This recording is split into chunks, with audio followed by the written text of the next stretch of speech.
తనుజ దివ్య కలిసిపోవడానికి నాకు ఒక positive, Tanuja side నుంచి ఒక పాజిటివ్ ఉంది, తనుజ సైడ్ నుంచి ఒక నెగిటివ్ ఉంది. First negative మాట్లాడేసుకుందాం.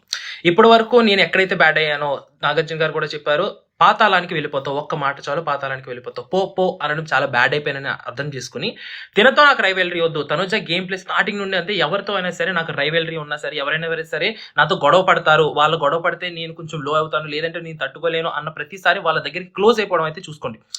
ప్రతిసారి ఇంకా స్టార్టింగ్ నుండి ఇప్పటి వరకు ప్రతిసారి అదే గేమ్ ప్లే, ఇప్పుడు కూడా అదే టాక్టిక్స్ ఇప్పుడు కూడా యూజ్ చేసింది దివ్యతో.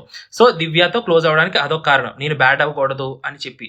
ఇంకొకటి ఏంటంటే పాజిటివ్ వేలో ఏంటంటే ఇప్పటి వరకు జరిగింది ఏదో జరిగిపోయింది, 4 weeks నుండి వేరే వాళ్ళ కోసం మన ఇద్దరం కొట్లాడుకోవడం ఏంటని చెప్పి ఇక్కడతో ఎండ్ చేసేద్దాం అని చెప్పి అది పాజిటివ్ నోట్. బట్ ఈ రెండిట్లో ఏది కరెక్ట్ అంటావు?